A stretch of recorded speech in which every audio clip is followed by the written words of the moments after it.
빈곤사회연대 김윤영 국장님 스튜디오에 나와 계십니다. 안녕하십니까? 네, 안녕하세요. 송파 세모녀 자살 사건, 이게 잊을 수가 없는 게 그 유서의 내용이겠죠. 그 책 제목이기도 한 죄송합니다.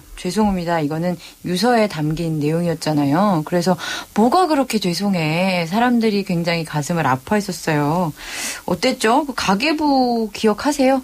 그렇죠. 정말 10원 단위까지 꼼꼼하게 작성이 되어 있는 가계부였는데 사실 가난 때문에 죽음을 결심하는 순간에 저 같으면 사실 그런 생각이 들었었거든요. 이 마지막 남은 돈으로 먹고 싶은 게 왜 없었으며 놀러 가고 싶은 곳이라도 왜 없었을까. 네. 이거를 왜 굳이 월세와 공과금을 이렇게 가지런하게 두고 가셨어야 됐을까 이런 생각이 좀 들더라고요. 그래서 더 많은 분들이 좀 가슴 아프게 생각하지 않으셨나 싶어요. 그리고 어머님이 그때 모든 그 가게의 어떤 경제적인 부분을 다 소화하고 계셨잖아요. 그리고 실업급여, 그러니까 일자리를 잃은 다음에 나라에 신청할 수 있는 어떤 실업급여도 신청하지 않았었던 것으로 그때 알려졌는데 왜 실업급여를 신청하지 않았을까라는 또 질문이 언론에서 나왔고, 그런데 따지고 보면 실업급여를 신청했어도 못 받았을 것이다 이런 얘기도 나왔거든요. 어떻게 된 거였죠? 그 실업급여를 비정규직으로 일하고 계신 분들, 특히 이분 식당에서 일하고 계셨잖아요. 한 달에 한 150만 원 정도의 정기적인 수입이 있었다고 하는데 일단 고용보험에 가입이 되어 있었는지에 대해서 좀 확인이 안 되는 게 있고요. 가입이 되어 있지 않다 할지라도 실업급여를 좀 요구할 수 있는 방법들은 있다고 하더라고요. 하지만 많은 사업주들이 이거를 잘 알려주지도 않고 실제로 받을 수 있는 방법도 되게 드문 상황인 거죠. 그래서 일용직으로 일을 하거나 비정규직으로 일을 하고 있거나 이런 분들이 많이 여기에 사각지대에 놓여 있는 상황이고, 네. 실업급여, 그러니까 빈곤층이 일을 쉬고 있을 때 소득 원천이 어떻게 되냐 이런 조사를 보면 실업급여가 0%거든요. 아, 그래요? 네, 0%인데 그 0%라는 거는 가난한 사람이 그냥 현재 소득이 중단돼서 가난하다기보다 굉장히 지속적으로 불안정하고 낮은 임금에 내몰려 있었던 상황이 누적되어 왔다 이렇게 볼 수 있을 것 같아요. 아니 그러면 실업급여를 받는 사람, 그러니까 자격이 있는데도 불구하고 받지 못하는 사람 이렇게 있을 텐데 받지 못하는 사람들이 얼마나 될까요? 대략 나오나요? 받지 못하는 사람, 지금 현재 그 4대 보험이 전국민 의무가입이다 이렇게 얘기를 하지만 정규직으로 일하는 사람들 중에서도 70% 정도만 가입이 되어 있는 걸로 확인이 되거든요. 그리고 의무가입자가 아닌 사람들을 생각해 본다면 훨씬 더 넓은 정도 수준을 생각할 수 있겠죠. 의무가입자 중에서도 70%가 안 된다면 그때 당시에 세모녀의 그 어머님 같은 경우는 뭐 또 많은 분들이 또 그런 수준의 어떤 노동을 하고 계신다고 가정을 했을 때 안 받는 분들 굉장히 많겠네요. 그래가지고 그때도 박근혜 대통령도 또 한마디 했었죠. 그리고 워낙에 또 사회적 이슈가 됐으니까 구청이나 주민센터에서 상황을 알았더라면 정부의 긴급 복지 지원 제도를 통해서 여러 지원을 받았을 텐데 라고 얘기를 했었어요. 그래서 그때도 언론들이 정말 받을 수 있나? 도움을 받을 수 있나? 이렇게 시뮬레이션도 돌려보고 했는데 못 받는다. 이런 결론들 괜히 많았잖아요. 이거는 어떻게 되는 거였죠? 이분들이 복지 지원을 못 받게 되는 이유는 지금 현재 소득이 없더라도 근로능력을 가진 사람이다라고 판정을 해서 그랬을 가능성이 가장 높다라고 이제 추정이 되는 거거든요. 그래서 한 달 전까지 150만 원의 소득이 있는 사람이었잖아요. 그럼 3인 가구 최저생계비 이상의 소득이 있었던 거고 팔을 다친 부상이라는 거는 뭐 중한 부상이라든지 아니면은 아주 오랫동안 뭐 병원 치료를 해야 된다든지 그렇게 바라보지 않았을 거라는 거죠. 그럼 당신은 근로능력이 있으니까 수급을 받을 수 없다라는 판단을 이렇게 뭐 구두로 거절을 당하거나 이랬을 가능성이 크고, 그래서 수급 신청을 한 적이 없다라고 했지만 저는 그런 생각도 좀 들었어요. 전화문의나 이런 거는 정말 안 했을까? 한 번 전화를 해서 물어봤는데 안 된다 이런 얘기를 듣고 뭐 다시 한번 좌절을 하셨던 건 아닐까 이런 생각도 들었었거든요. 국장님 같은 경우는 상담도 많이 해주실 것 같아요. 그러면 이제 내가 이런 상황입니다. 정말로 일할 의지는 있지만 당장 일할 수도 없고 굉장히 가족들이 어려움에 처해 있습니다. 이런 환경인데 제가 좀 나라로부터 좀 구제를 받을 수 있을까요? 라는 질문들, 상담도 좀 받으실 것 같거든요. 근데 얘기 들어보면 다들 막 절절하고 당장 일을 못할 것 같은데 정말 실제로는 그 수급 대상이 안 되더라. 이런 사례들이 있으실 것 같아요. 그렇죠. 수급 대상이 되어야 되는데 안 되는 사례들 중에서는 혹은 수급을 받게 되더라도 지금 뭐 완전히 수급권을 받게 되지는 못하고 뭐 수급비가 깎인다든지 이런 상황에 처하시는 분들도 있는데 이게 보통 발생을 하는 거는 추정소득이 부과된다든지 이런 문제 때문에 그렇거든요. 추정소득이라고 한다면? 네. 근로능력이 있는 사람이라고 할지라도 기초생활보장법은 수급 신청을 할 수가 있어요. 네. 그래서 내가 지금 뭐 노동할 수 있는 몸이긴 하지만 난 일자리가 없다 해서 수급 신청은 할 수 있게 법적으로 보장이 되어 있긴 한데 네. 그리고 나면은 자활사업에 참여를 해야 됩니다. 근데 여기 자활사업에 참여를 하러 갔다가 마땅한 일자리가 본인에게 아니어서 뭐 도저히 일을 하지 못하겠다라면서 수급 신청, 그러니까 수급을 포기하게 되는 경우도 생기죠. 그래서 제가 아는 한 할머니 같은 경우에는 이제 나무를 팔아서 원래 장사를 하시던 분인데 네. 글을 모르세요. 글을 모르시는 분인데 몸이 너무 아파서 이제 도저히 노점으로 장사를 생계를 유지하기가 어려워서 수급 신청을 하시게 됐습니다. 네. 수급 신청하시게 됐는데 62세셨거든요. 그래서 몸이 많이 아프다고 이야기를 했지만 그래도 자활사업에 참여를 했어야 됐어요. 근데 갔더니 이제 뭐 교육이라고 영화를 보여주고 뭐 독후감을 써서 내라든지 아니면 영화 감상평을 써서 내라고 종이를 받으셨대요. 네. 그래서 이것 때문에 너무 모욕감을 계속 느끼시다가 도저히 이렇게는 살 수 없겠다라면서 수급 포기를 스스로 하신 적도 있었거든요. 그래요? 근데 또 너무 가슴이 아팠던 건 이분이 수급 포기를 하실 때까지만 하더라도 이게 그냥 급여를 안 받는다고 생각했지 병원도 앞으로 못 가게 되는 건 또 인지를 못 하셨던 거예요. 그래서 이후에 병원에 못 가게 되시면서 되게 좀 또 이렇게 몸이 더 많이 안 좋아지신다든지 뭐 이런 상황들을 보면 참 답답한 일들이 있어요. 아니 그러면은 내가 일은 좀 못하겠지만 병원 치료는 받고 싶다. 그게 분리가 안 되고 무조건 한 세트로 가는 거예요? 네. 지금 상황에서는 그 차상위 의료급여라 그래서 차상위 계층들이 신청할 수 있는 만성질환자인 경우에 신청할 수 있는 의료급여가 있기는 한데 네. 그 외에는 기초생활 수급자들만 의료급여를 받을 수 있다. 이렇게 볼 수 있어요. 그렇군요. 아 참. 요즘에 그리고 최근에 보도된 것 중에 보면 이렇게 어려운 분들 많고 굉장히 구제받기는 어려운 상황인데 부정수급자들 문제가 굉장히 이제 뭐 일부 국회의원이라든지 뭐 일부 언론에서는 되게 강조하는 부분이 있어요. 국민권익위원회에서 예. 부정수급을 잡겠다 이러면서 통합 콜센터를 만들었어요. 그래서 그 통합 콜센터를 만들어서 이제 뭐 아고라의 게시판도 이렇게 만들어서 국민 의견도 받고 막 그랬었는데 신고도 하라 네, 하고 의견도 내라. 그쵸. 어떻게 하면 부정수급자를 우리가 색출할 것인가 네. 이런 내용이에요. 부정수급자에 대한 국민 의견 듣는다 뭐 이랬는데 거기 써 있는 내용들이 대부분 그런 거였어요. 뭐 임대 아파트 살고 있는데 집에 에어컨도 달려 있더라. 아니면 나 아는 사람은 자식 있는데도 자식 없다고 속여서 수급을 받더라. 이런 내용들이 막 올라와 있어요. 근데 뭐 이제 전담 공무원으로 얘기하시는 분들 말을 들어도 그렇고 일부 있기는 하지만 되게 일반적이다라고 볼 수는 없다라고 말씀을 하세요. 실제로 부정수급을 했다라고 하는 뭐 결과가 있을 거 아니에요? 그 규모가 얼마나 되죠? 그 복지부정 콜센터, 그 통합 콜센터를 만든 곳에서 100일 동안 운영을 한 성과로 100억 원의 부정수급을 발견했다라고 이야기를 했었거든요. 네. 근데 그 100억 원의 부정수급의 내용을 자세히 살펴보면요. 뭐 사무장병원이라든지 아니면 요양병원에서 요양보호사를 허위 등재했다든지 사회복지시설에서 뭐 하지 않은 것들을 했다라고 해서 예산을 가져간 것들. 이게 97억 원 정도가 되고요. 기초생활수급자가 부정수급으로 급여를 받았던 사례는 7천만 원 정도가 되는데. 7천만 원이에요? 네. 근데 사실 그 7천만 원의 내용도 정말로 이게 부정수급일까 아니면 이렇게 정말 빡빡한 제도 안에서 기준에 부적합한 사람이 약간 수급을 유예받아서 뭐 아니면 그 사실이 정보가 잘 알려지지 않거나 자신도 인지하지 못해서 급여를 받았을까. 뭐 이거는 사실 또 조사를 해봐야 되겠죠. 아, 그렇군요. 100억 원의 상당 부분은 사실 정보와 정말 이거를 부정수급하려는 의지가 충만한 그렇죠. 어떤 장들이 갈취 또는 뭐 빼돌린 거였다면 7천만 원 정도만 정말 어려운 분들 또는 뭐 조건을 진짜 뭐 맞추기 어려운 분들 이렇게 볼 수도 있는 사람들이었다는 거죠. 그래서 전체 양을 보더라도 뭔가 권력형으로 일어나고 있는 부정수급 이런 비리들이 훨씬 더 비대한 데에 비해서 우리가 부정수급이라고 보통 이야기할 때 사회적으로 가장 공격하는 대상은 가장 약자인 수급자들이라는 거죠. 수급 당사자들, 빈곤층들인데 이런 게 되게 착시 효과가 좀 일어나는 거죠. 그러게요. 이렇게 사람들이 보편적으로 나도 복지제도를 누리지 못하고 있는 상황에서 저 사람은 나보다 조금 나아 보인다 이런 얘기들을 하는 거죠. 그래서 최근에 임대 아파트 지역이나 이런 데서 새로 신고하고 이런 일들 정말 빈번하게 발생을 하고 있거든요. 그래서 그런 모습들을 보면 참 슬픈 생각도 들더라고요.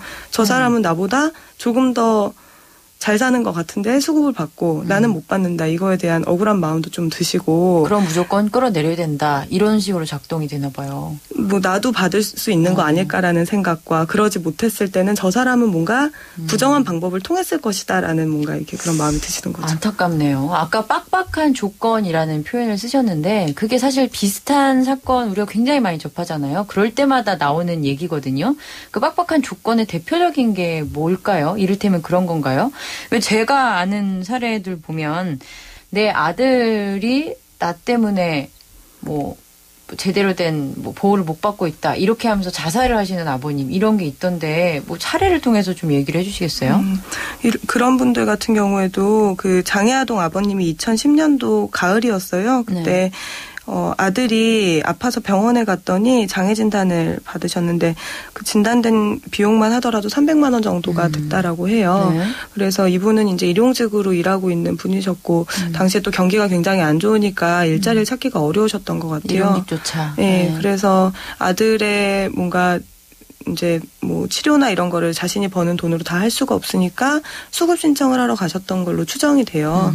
왜냐하면 신청 서류나 이런 게 남아있는 것은 아닌데 주변 지인분들에게 전화를 하셔서 아들이 나 때문에 못 받는 게 있다 이런 얘기를 하셨다고 하고 또 유서에도 아들이 본인 때문에 못 받는 게 있는데 내가 가고 나면 동사무소 분들이 잘해주셨으면 좋겠다 이런 내용을 남겨놓으셨었거든요.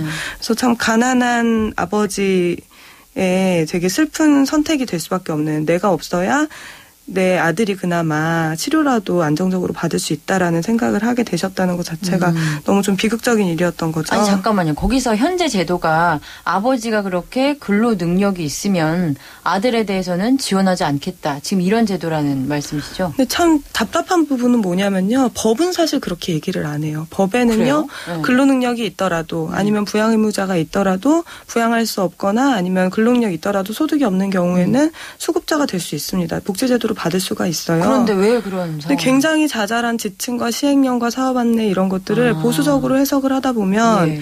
부양 의무자가 있어도 뭐 저는 근데 3년 동안 연락이 안 됐는데요. 이렇게 얘기를 하면 예를 들어서 뭐 한 10년이 된 건 아니잖아요. 3년밖에 안 됐으면 다시 연락을 시작하실 수도 있겠네요. 연락을 충분히 하셨나요? 막 이런 질문하고. 그렇죠. 3년밖에 안 됐으면 이 정도는 단절은 아닌 것 같네요. 라든지 아니면 어쨌든 법이 이렇게 되어 있기 때문에 뭐 수급권 박탈할 수밖에 없다라는 설명을 한다든지 아버님 근로능력 있으신데 왜 수급 신청을 하려고 하세요? 라면서 면전에서 거절을 한다든지 이런 일들이 현장에서는 실제로 빈번히 일어나고 그렇군요. 있는 거죠. 조사받는 자리가 되게 고통스러울 것 같은 게 나는 가족도 없어요. 근로능력도 없어요. 몸은 아파요. 정말 인간의 최악의 상황을 제가 가지고 있어요라는 걸 고백해야지 그럼 수급을 받을 수 있는. 가계부 쓴다고 보통 어르신들은 얘기하시는데 지출 내역을 또 작성을 해서 제출을 해야 될 때도 있어요. 수급 신청을 할 때도 네. 나는 얼마의 돈을 평소에 쓰고 있습니다라는 거를 제출을 하게 되어 있거든요. 그건 왜 쓰라고 그래요? 그러게 말이에요. 저도 그게 참 이해가 안 돼요. 이 사람의 소득이 있다 없다만 판단을 하면 되는데 얼마나 돈을 쓰고 사는지에 대해서도 조사를 하는 거예요. 아니 그럼 의도가 그런 거예요 혹시? 쓸데없는 데 쓰는 거 아닌지 따져보는 거예요? 이를테면 반지라도 하나 사면 수급권 안 주려고 그러는 건가? 그것 때문에 그게 근거가 되어서 안 주거나 그럴 수는 없겠지만 네. 급여 신청을 하시는 분들 입장에서는 자존심도 일단 상하고 내가 혹시 이런 거를 감시당하고 있는 건가? 이런 네. 생각도 많이 들게 되죠. 참. 그러니까 근로 능력을 따지는 것 그리고 당신 말고 당신을 부양할 수 있는 가족들이 어디 있지 않습니까? 뭐 연락은 안 되지만 네, 뭐 이런 맞아요. 것이 지금 현재 현실적으로 그 수급권을 막는 어떤 대표적인 네. 장벽이라고 할 수 있군요. 그럼 세모녀 방지법 이거는 지난해 2월에 올해 2월에 지금 사건이 터져서 지금 9월이잖아요. 어떻게 돼가고 있는 거예요? 그 사이에도 굉장히 많은 일이 있었잖아요. 비슷한 사건이. 그렇죠. 지금 정부에서 세모녀 방지법이라고 이야기를 하고 있는 것은 여당에서 내놓은 작년 7월 달에 내놓은 법안을 이야기를 하고 있는 것이고요. 네. 또 올해 야당에서도 세모녀 방지법을 내놓으면서 이제 뭐 또 당이 출범을 하고 그런 일이 있었죠. 근데 좀 재밌는 일은 아닌데요. 세모녀 방지법이라고 이름은 붙어 있는데 제 생각에는 이 법이 있었어도 세모녀는 지원받지 못했을 것이다라고 좀 생각을 하고 있어요. 이 법이 통과가 돼도요? 네. 방지법이 아니란 말씀이세요? 네, 이 왜요? 법이 통과가 되더라도 네. 방지법이 아니다. 왜냐하면 여기서 일부 부양의무자 기준 완화라든지 이런 것들을 이야기하고 있기는 하지만 네. 지금 세무녀 같은 경우에는 근로능력 때문에 수급 신청을 아마 거부당했을 사례이기 때문에 네. 이거에 대해서는 아무런 언급이 없거든요. 예. 그래서 이게 있었다 할지라도 뭐 추정소득을 뭐 금지한다든지 이런 조항이 있는 것도 아니기 때문에 있었다 할지라도 지원받지 못했을 거다 이런 생각이 들어요. 그래요? 특히 여당에서 내놓은 법안 같은 경우에는 이제 뭐 이렇게 전체 수급은 아니더라도 하나씩이라도 받을 수 있게 한다 이렇게 이야기를 하고 있는데 그렇게 생각을 해도 받을 수 있는 게 없어요. 아, 쪼개서 해도 또 받을 수가 없어요? 현재 수준보다 뭐 많이 나아지는 것들이 별로 없는 데다가 오히려 좀 후퇴하는 측면들도 있어요. 오히려 후퇴하는 부분은 뭘까요? 지금 뭐 예를 들어 지금 이 법안을 설명할 때 정부에서 가장 즐겨 쓰는 이야기는 뭐 현금급여는 안 받더라도 병원은 계속 다녀야 되는 사람은 있으면 병원은 다닐 수 있게 하겠다 뭐 이런 얘기잖아요. 말만 들어보면 그럴듯하네요. 네, 그렇죠. 근데 실제로 그렇게 되어야지 맞는 거기도 한데 그 의료급여 기준 같은 경우에는 현재에서 전혀 기준선을 올리지 않고요. 오히려 지금 1종, 2종이라는 게 의료급여가 있는데 2종을 건강보험이랑 통합한다라고 이야기를 해요. 근데 말이 좋아 건강보험과 통합이지 사실상 의료급여 하나가 없어지는 효과가 될 수 있고요. 예. 뭐 주거급여 같은 것들도 한다 이렇게 얘기를 하는데 따로 이제 시행을 한다. 그리고 지역별로 뭐 수준을 잘 나누어서 현실성 있게 운영을 하겠다라고 했는데 지금 현재도 주거급여 수준이 되게 낮은 상황이거든요. 근데 전국의 급지를 나누어서 뭐 주거급여 수준을 각 급지에 맞게 설정을 하는데 대부분이 사실 낮아져요. 현재 수준보다. 뭐 이런 문제점들이 되게 다양하게 있는데 사실 이런 짜잘한 문제점보다 가장 핵심적으로 문제인 부분은 지금 기초생활보장제도 안에 있는 많은 급여들을 여러 부처로 다 쪼개서 각 부처에서 시행을 하게 만들 예정이거든요. 그래서 이런 식으로 개별급여를 시행한다라고 이야기를 하는데 이거는 뭔가 사각지대를 포섭하는 방식으로 이제 개별급여가 더 넓어지는 방식으로 간다기보다는 있었던 급여가 세로로 쪼개지는 것 같은 효과를 낳는다는 거죠. 그래서 오히려 수급자들의 권리 보장이라든지 어디 가서 사실 뭐 제가 이거 급여 제대로 못 받았습니다. 이런 얘기라도 하려면 누가 나를 구제해 줄 것이다라는 확신이 있어야 되잖아요. 근데 주거급여는 국토교통부 가서 뭐 자활은 노동부 가서. 아니 그럼 이런 상황이 발생하지 않아요? 저 이 자활 부분과 관련해서 좀 도움을 받고 싶습니다. 그러면 저희 거 아닌데요. 맞아요. 네. 그래서 실제로 그런 일들이 너무 많이 발생을 하고 있죠. 그 작년 여름에 의정부에서 박진영 씨라는 분이 돌아가셨는데 이분 같은 경우에는 장애 등급이 하락한 이후에 이게 수급 탈락으로 이어질까 걱정이 돼서 이제 의정부 시청 뭐 장애 등급을 또 심사하는 데는 연금공단이거든요. 연금공단에 있는 장애 등급 심사센터 뭐 동사무소 이런 데를 계속 찾아다니셨어요. 몸도 안 좋으신데. 근데 모든 곳에서 뭐 그거는 연금공단에서 하는 일이다. 그리고 연금공단에서는 그거는 구청 일이다. 이렇게 계속 이제 핑퐁을 당하신 거죠. 그러다 결국에 죽음을 선택하신 일이 있었거든요. 그래요. 그럼 사실 이런 부분에 대해서 좀 더 나은 대책을 만들고 하는 것은 사실은 국민적 여론이라든지 관심일 텐데 그런 부분도 사실 좀 충분하다는 생각이 안 들어요. 이런 좀 비극적인 사건이 있을 때만 좀 반짝하고 언론도 좀 주목하고 좀 지속적인 관심 또 심지어 어떤 때 보면 뭐 인터넷 게시판 같은 데서 보면 뭐 빈곤층 혐오글 같은 것도 많이 보이고 그러는데 그런 추세는 좀 어떻게 보고 계세요? 저희가 뭐 빈곤사회인데 활동을 쭉 해오다 보니까 빈곤층의 죽음이라든지 아니면 기초생활보장제도 변화를 계속 지켜보고 있잖아요. 당장 그냥 이제 상담을 나가거나 이러기만 해도 되게 정부의 정책이 빠르게 이렇게 여기에 분위기나 이런 거를 만든다 이런 생각이 들거든요. 그래서 정부 정책이 확실히 보수적으로 변할 때는 빈곤층에 대해서 사람들이 남의 세금으로 먹고 사는 사람이라는 인식이 되게 강해지고 그렇지 않을 때는 우리가 그래도 함께 살아야지 이런 얘기들을 많이 하게 되거든요. 그래서 이런 송파 세무녀 사건이 있었을 때는 굉장히 슬프다 다시는 반복되면 안 된다라고 이야기를 하지만 또 뭐 어떤 사람이 부정수급을 했다라고 이야기가 되면은 한보 전진했었던 것 같은 복지제도에 대한 사람들의 인정이 10보씩 후퇴하는 느낌도 받게 되는 거죠. 그래서 좀 저는 빈곤이라는 현상이 지금 현재 어떤 사람이 가난하니까 여기에다가 지금 당장 얼마를 딱 주면 된다라고 바라봐져서는 해결점이 참 안 나오는 것 같아요. 기초생활보장법에서 이야기를 하는 것도 빈곤의 현실 자체도 개선을 해야 되지만 이 사람의 자립과 자활에 도움이 되어야 된다라고 이야기를 하거든요. 안정적인 제도로 포괄적으로 이 사람의 오랫동안의 인생에 시간을 좀 두고서 모든 면에서 좀 개입을 할 수 있어야 빈곤 문제가 진짜로 해결이 될 수 있다고 봐요. 그래서 지금 현재 상황에 대해서만 좀 생각하지 말고 네. 이 사람이 어떤 일들 때문에 가난해졌을까. 만약에 앞으로 일을 한다면 어떤 일자리에서 자신이 앞으로 더 나아질 수 있다는 어떤 희망을 가지고 얼마의 임금을 받으면서 건강을 유지할 수 있는지 이런 좀 다양한 것들을 같이 보면서 빈곤 대책을 논의할 수 있도록 좀 국민들이 인내심을 가지고 네. 이게 잘 짜여질 수 있도록 봤으면 좋겠다. 아니 인내심뿐 아니고 결국은 내가 갑자기 빈곤해질 수도 있는 거 아니에요. 그 사람이 그렇죠. 생애에 걸쳐서 그 사회에서 살아남을 수 있는 사회라면 나도 만약에 가난해졌을 때 충분히 구제받을 수 있고 자활할 수 있다라는 것을 다 같이 좀 인식했으면 하는 생각이 드네요. 여기까지 들을게요. 빈곤사회연대 김희영 국장님 오늘 시간 내주셔서 정말 감사합니다. 감사합니다.